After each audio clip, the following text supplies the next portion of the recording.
Hello, lovely people. I'm Debs. Welcome or welcome back to my channel, Raina Read Stuff. I'm here in the Book Shack.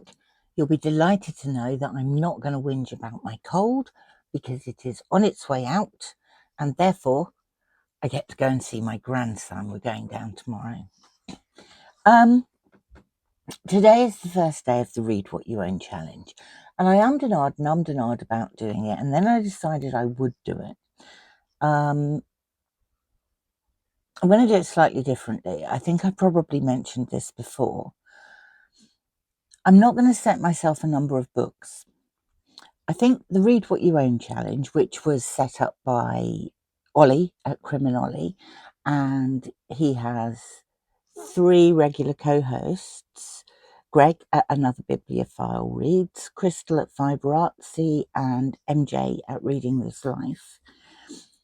I think this is the 4th year.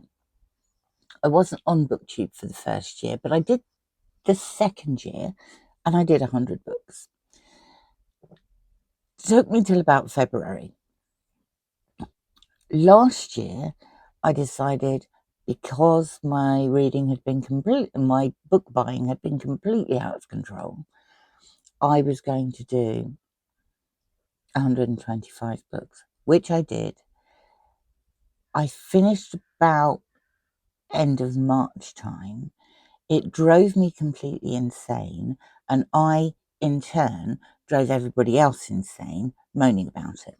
So this year, I've decided what I'm going to do is I am going to read my own books until the end of the year. Because it was the beginning of the year last year when everybody was doing their best books of 2025 and the books they were looking forward to for 2020. No, it was 2024 and 2025. And talking about different book events and read-alongs that were coming up. Then it was me getting twitchy, thinking I want to take part in all these things, but I can't. So I'm going to set myself a target of 2 months. I've actually already started because I started on November the 1st.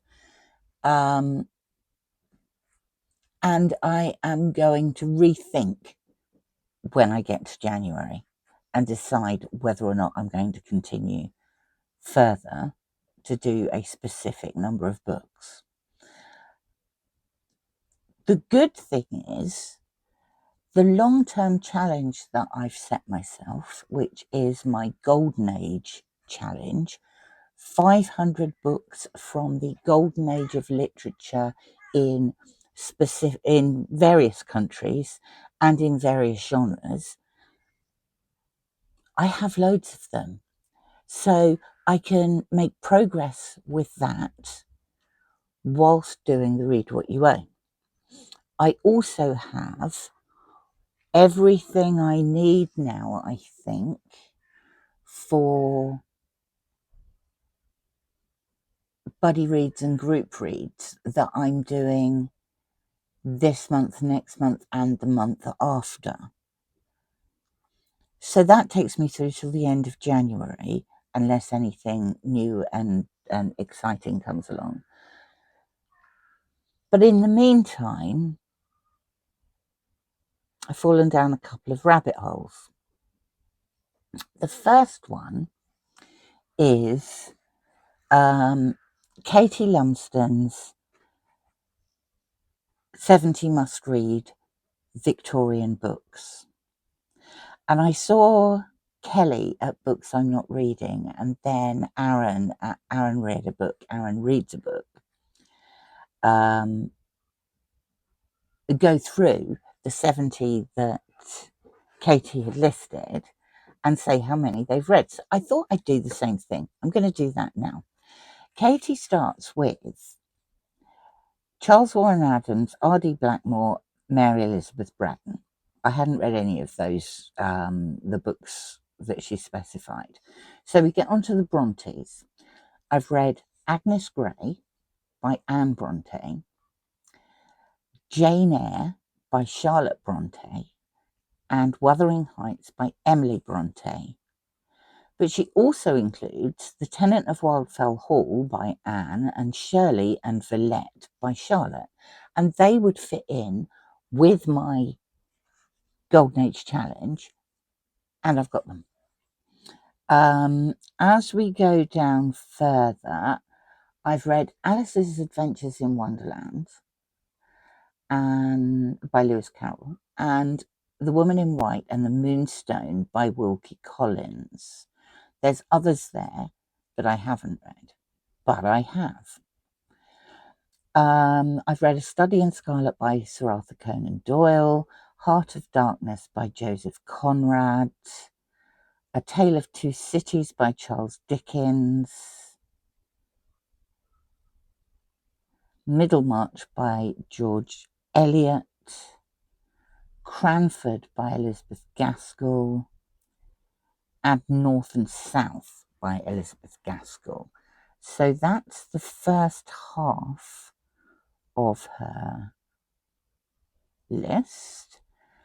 And if we move to the second half, I have read Tess of the D'Urbervilles by Thomas Hardy, Three Men in a Boat by Jerome K. Jerome,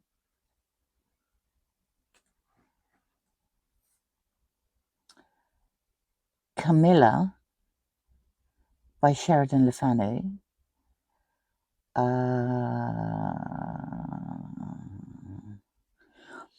I'm still midway through Hester by Margaret Oliphant because I started it 3 weeks later than anybody else. Treasure Island by Robert Louis Stevenson, The Strange Case of Dr. Jekyll and Mr. Hyde by Robert Louis Stevenson, Dracula by Bram Stoker, Vanity Fair by William Makepeace Thackeray, The Way We Live Now by Anthony Trollope, The Island of Dr. Moreau by H.G. Wells, War of the Worlds by H.G. Wells, and The Picture of Dorian Gray by H.G. Wells. I've read 23, so that gives me another 47 to be getting on with, all of which would count for my Golden Era challenge, because the Golden Age of Literature in the UK was, well, there's two, the Elizabethan period and the Victorian period. Perfect. Then I fell down another rabbit hole. Michael K. Vaughan has put up a list of his 100 favourite classics. And those include things for that would fit into my Golden Age reading, particularly Golden Age crime and Golden Age science fiction. So I might go through his list as well and see if I can read as many of those as I can. Excuse me. It would also count, there's a lot of books on there that would also count for the Golden Age of Greek literature and Roman literature. Throat's still a bit tickly. I haven't gone through to see how many of his I've read, but there's 100 there. And so that gives me lots of choice. Finally, this is the smallest rabbit hole. This week, Alan at Alan's Reads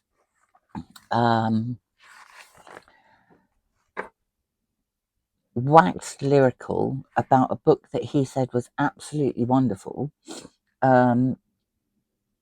It was called The Lantern Network, and it's by an author called Ted Allbury.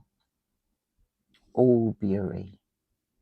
It's Allbury.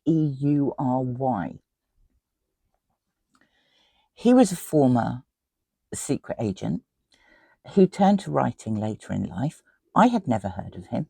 Alan had never heard of him. And Alan said it was brilliant, so I read it and it was brilliant.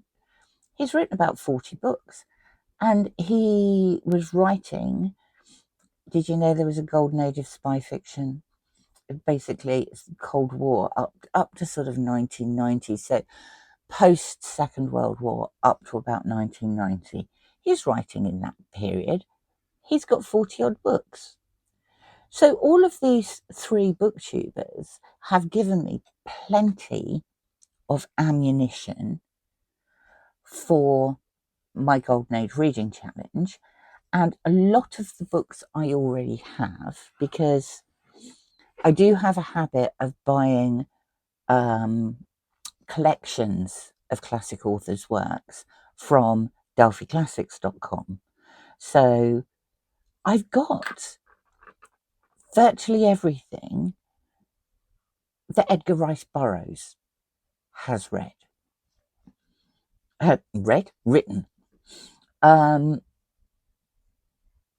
And there are a lot of other authors that Michael K Vaughan mentioned that I have their complete collected works. I've got a lot of Greek and Roman history, stories, poetry, plays. And I've got a lot of Victorian authors' complete collections. So I ought to be able to make headway on both of their lists at the same time as ticking off the Golden Age Challenge books and the Read What You Own books. I won't be able to read another Ted Albury until after I finish the Read What You Own, but it does give me ammunition for the Golden Age of Literature books. So that's all very exciting. So, with thanks to Olly and the crew for the Read What You Own challenge, for Katie Lumsden for her 70 must-read Victorian novels, to Michael K Vaughan for his 100 favourite classics, and to Alan at Alan's Reads for introducing me to a new author of spy novels. I think I've got this sorted. Like I say, I have all the books I think I need for group and buddy reads for this month, December, and for January. I don't really intend to do any book events in December and January. I think I shall just concentrate on reading what I own that fits in with my Golden Age challenge. So that's it from me. Happy Read What You Own if you're taking part. Don't get too frustrated with it like I did last year. Actually, it drove me insane last year. I was fine the year before that, but last year it drove me insane. So this year, I'm going to do it, but I'm going to do it by my rules. And come January, the beginning of January, where I am saying that's my cut-off point, I'll reconsider, see what I'm doing and what's coming up, and see how many I've read by then as well. So that's it from me for today. Thank you very much for popping by. I will speak to you again probably at the weekend, because we're going to stay a couple of days down south to poke the new grandchildren. And if you've got any suggestions for me for my Golden Age challenge, let me know. Thanks for stopping by. Always lovely to see you. I will speak to you again soon. Bye for now.